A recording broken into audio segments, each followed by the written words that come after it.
Financial markets పై పట్టు సాధించాలనుకునే వాళ్ళు Revanth conduct చేసే వెబినార్ కోసం ఈ నెంబర్ కి కాల్ చేయండి. నమస్తే, వెల్కమ్ టు సుమన్ టీవీ. నేను విష్ణు. ప్రస్తుతంతో పాటు NISM and CRISIL certified wealth manager Revanth చలమలో ఉన్నారు. వారితో మాట్లాడదాం. నమస్తే రేవంత్. నమస్తే అండి.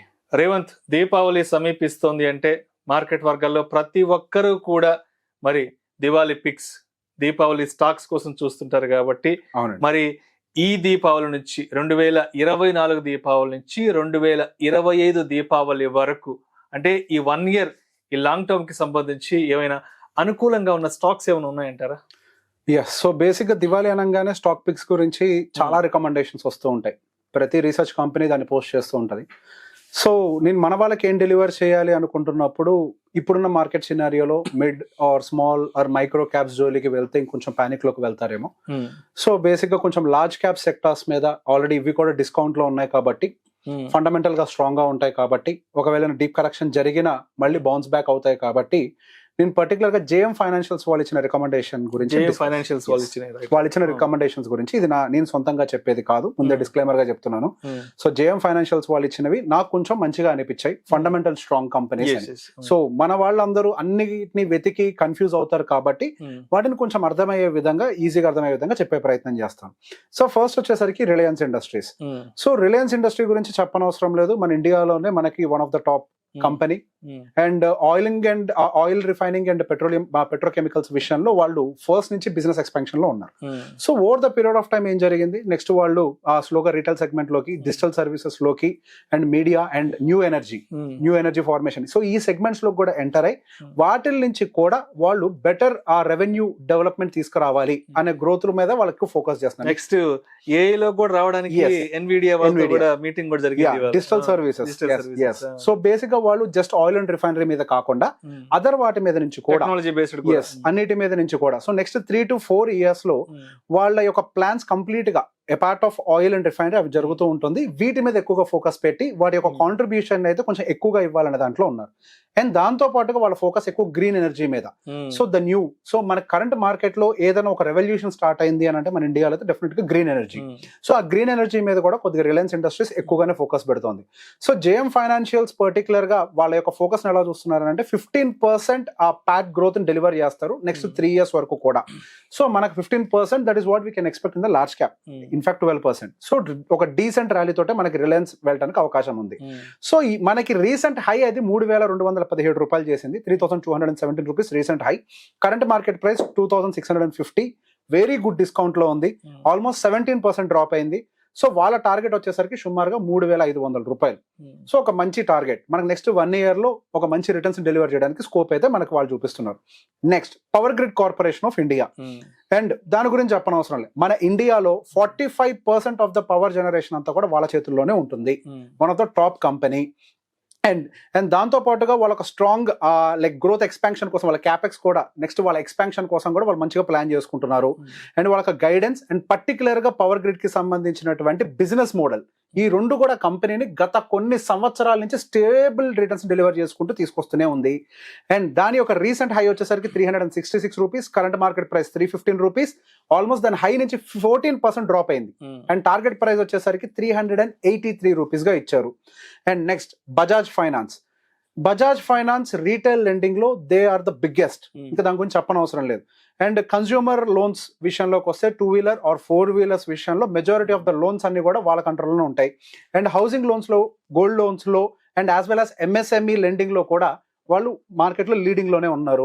అండ్ దాంతో పాటుగా వాళ్ళు బేసిక్ సెక్యూర్డ్ లోన్స్ విషయంలో కూడా, సో ఇంతకు ముందు వాళ్ళు సెక్యూర్డ్ లోన్స్ మీద కొద్దిగా ఫోకస్ ఉండేది కాదు. సో రీసెంట్ గా వచ్చిన RBI గైడ్ లైన్స్ తోటి వాళ్ళు సెక్యూర్డ్ లోన్స్ మీద కూడా కొద్దిగా ఫోకస్ ఎక్కువ పెడుతున్నారు కాబట్టి సో ఈ కంపెనీ కూడా కొద్దిగా స్టేబుల్ గా గ్రో అవ్వడానికి కూడా మంచి ప్రాబబిలిటీ కనిపిస్తుంది. అండ్ వన్ గుడ్ థింగ్ ఏంటి అని అంటే మనకి డిపాజిట్ రేషియో పర్టికులర్ గా NBSE విషయానికి వస్తే బజాజ్ ఫైనాన్స్ వాళ్ళది హైయెస్ట్, దాదాపు 63,000 crores గా ఉన్నారు వాళ్ళు. వన్ ఆఫ్ ద హైయెస్ట్ వాళ్ళు. అండ్ నెక్స్ట్ రాబోతుందంతా కూడా ఫెస్టివ్ సీజన్ కాబట్టి లెండింగ్ అనేది వాళ్ళకి పెరగటానికి, సో ఈ ఫెస్టివ్ సీజన్ లో అడ్వాంటేజ్ తీసుకునేది కూడా ఈ ఫైనాన్స్ కంపెనీస్ లో ఒకటి ఉంటుంది కాబట్టి మనకి Bajaj finance is next good pick. So recent high అది 8,192 రూపీస్ అయింది. కరెంట్ మార్కెట్ ప్రైస్ 6,950 రేంజ్ లో ఉంది. అండ్ ఆల్మోస్ట్ హై నుంచి అది 19% డ్రాప్ అయింది. అండ్ మనకిచ్చిన టార్గెట్ వచ్చేసరికి 8,550 rupees. And next ICICI Lombard General Insurance Limited. And that is one of the second largest company insurance segment లో. మనకి సెకండ్ లార్జెస్ట్ కంపెనీగా ICICI ఉంది. ప్రైవేట్ లో అయితే they are the number 1, right? So basic గా next వాళ్ళు ఎక్కువ focus పెడుతుందంట కూడా మోటార్ ఇన్సూరెన్స్ మీద. ఇప్పటి వరకు దాని మీద ఎక్కువగా ఫోకస్ లో ఉన్నారు వాళ్ళు. సో హెల్త్ ఇన్సూరెన్స్ విషయంలో అయినా మనం ఇగ్నోర్ చేస్తాం కానీ ఒక వెహికల్ ఇన్సూరెన్స్ విషయంలో ఇగ్నోర్ చేయడానికి కూడా ఆప్షన్ లేదు.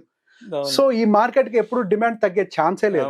ఈ మార్కెట్ అనేది ఎప్పుడు స్టేబుల్ గానే ఉంటుంది.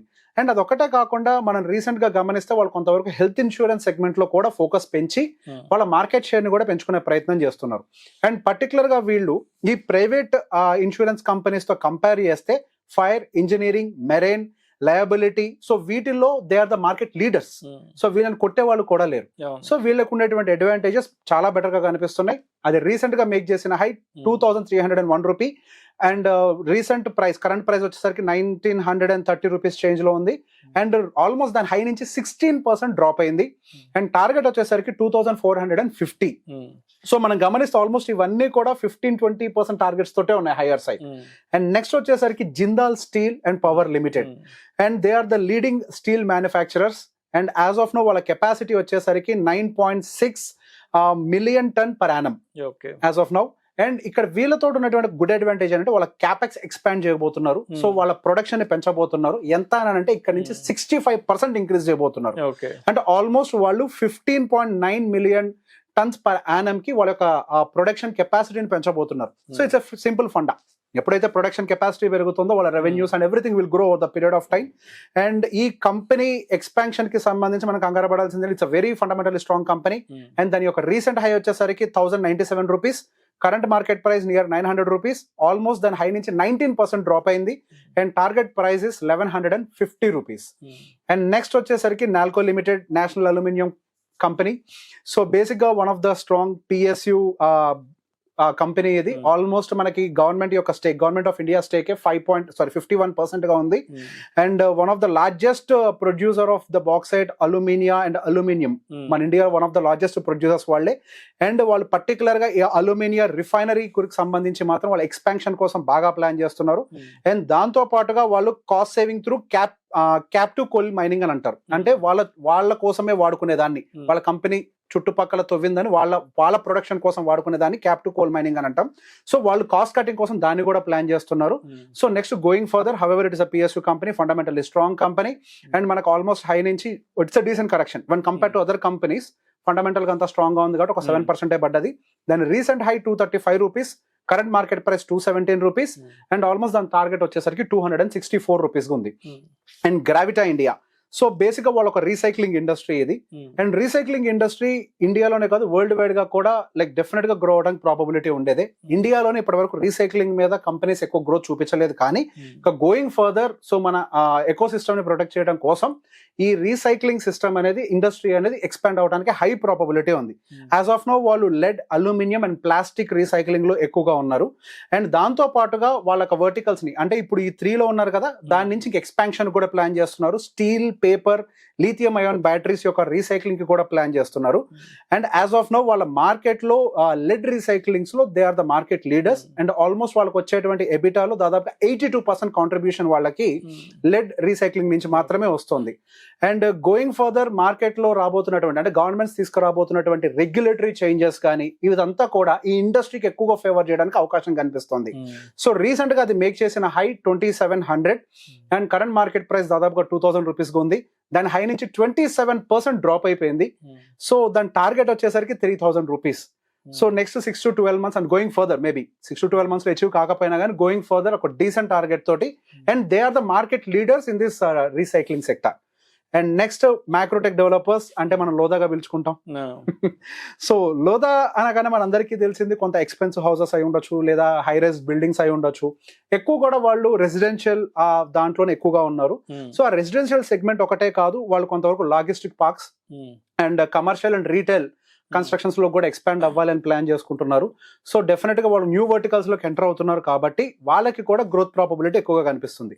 అండ్ రీసెంట్ హై అది మేక్ చేసింది 1649 rupees and current market price is 1060 rupees. Almost 36% దాని హై నుంచి డ్రాప్ అయింది. And almost the target price is 1480 rupees. Right. And with very high growth probability. Yes. And next is Electra Green Tech Limited. మనకి మన సిటీలో తిరిగేటువంటి electric buses ఈ మొత్తం ఎలక్ట్రా ఈ ఎలక్ట్రా తోటే తిరుగుతున్నాయి ఇవన్నీ కూడా. So one of the leading manufacturers buses విషయంలో మన ఇండియాలో, అంటే electric buses, not the regular buses, the electric buses విషయంలోకి వస్తే they are the leading. And వాళ్ళ ఎస్టాబ్లిష్మెంట్ అంతా కూడా మనకి హైదరాబాద్ చుట్టూనే తిరుగుతుంటది ఎక్కువగా. యా.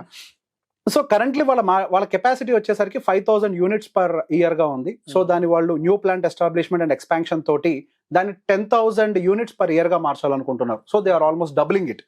సో అదొక మంచి news. So going 2 physical years లో ఒక అబ్నార్మల్ గ్రోత్ డెలివర్ చేయడానికి, ఒక మంచి నెంబర్స్ పోస్ట్ చేయడానికి అవకాశం ఉన్నట్టుగా జేఎం ఫైనాన్షియల్స్ చెప్తుంది.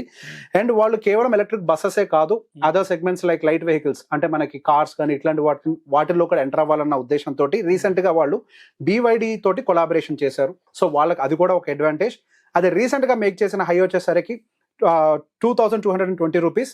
Current market price 1590, almost 28% drop అయింది. And the target price is 2200 rupees.